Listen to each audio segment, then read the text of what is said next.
Hi everybody, it's John back again with another model final reveal video. Um, you're probably looking at this image and thinking, well, what's it a review of? What's he final revealing? Well, today we're looking at the Airfix 1/600th scale Queen Elizabeth II. Now, I had a lot of fun building this kit. It was really enjoyable. It fits together. It is a bit nickely, getting all the decks into place, but they do fit together quite well, and the model doesn't really have any fit issues.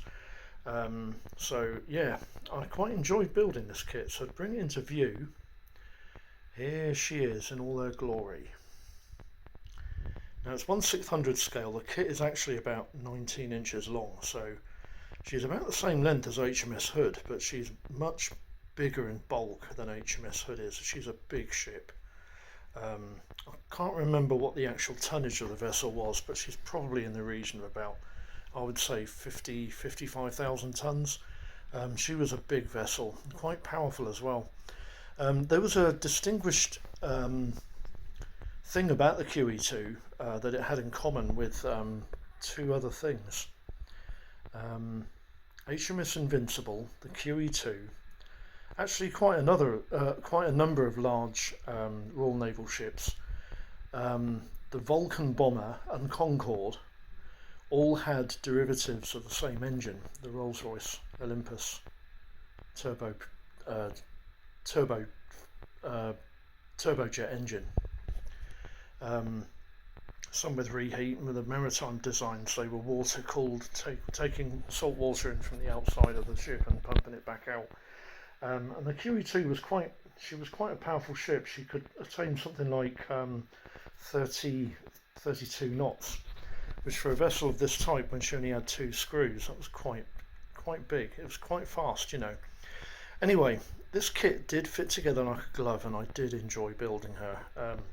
She's getting a bit pricey to get a hold of, but I think this kit could possibly be another contender for an Airfix Vintage Classic release. They have done it with a number of other ocean liners, but they've never done it with a QE2, and I think looking at how this kit went together and the quality of the sprues, because it wasn't an early release that I got with this kit.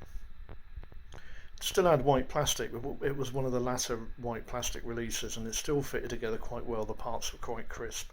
The decals were fine, although I did mess one of them up at the back, which I'll show you in a minute. Yeah, as I said, I did enjoy building this kit. It was very, very nice. I'm going to show you some detail here. The kit comes with decals for the tennis courts and some other form of games there at the side. You've got 2 swimming pools which you have to paint up, and there's quite a lot of boats and launches. The radar mast array at the front is quite detailed. The forecastle's quite detailed. She has a number of anchors which were painted in. Yeah, not an easy kit to paint. You need quite a lot of patience with a paintbrush, because I didn't spray any of this. It's all hand brushed. The decal at the back, it says QE2 Southampton, but unfortunately it's gone on a bit skew-whiff, and when I did apply it, to me it looked straight, but obviously it wasn't. You can see the detailed screws at the back there. The rudder's a separate part, so if you wanted to, you could put that rudder at an angle. But she's a nice kit, very nice looking kit with striking lines. Now, would I recommend her to a novice builder? It depends on the confidence of the novice builder. Say you've had 1 or 2 kits under your belt, but you've never built a ship kit. An ocean liner isn't actually a bad option, because her decks are quite clean and they're quite easy to paint. Although I still do paint the decks before I assemble the ship's superstructure. And being lifeboats, they're usually covered, so they're basically white with whatever color covers you want to put on the top of them. But the ship's launches and the boat's covers, the way she was painted up, was exactly as she would have been on her maiden voyage in 1969. So yeah, but there were a number of other guises, and if you look back at the inbox review that I did of this kit some years ago now, because this kit there's a bit of a story to quite a lot of the models I had going in 2020.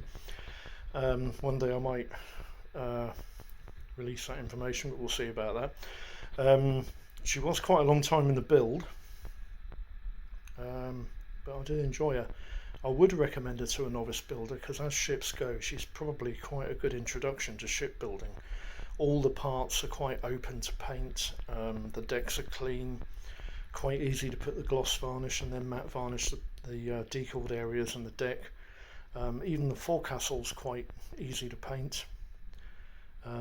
Yeah, it's a nice kit. I did enjoy this one, so I would recommend it to all levels of modelers, even though she does look quite complicated as ship kits go. She's not that complicated really. You know, I think a novice would handle this kit a lot better than say an Airfix Belfast. But there you go. Anyway, I hope this video has been of some use. If you've got any queries or questions, just put them in the comments and I'll try and get back to you as soon as I can. I hope all your video projects, all your modelling projects are going fine, and that it was nice to have you join us, and I hope to see you for the next video clip. Bye for now.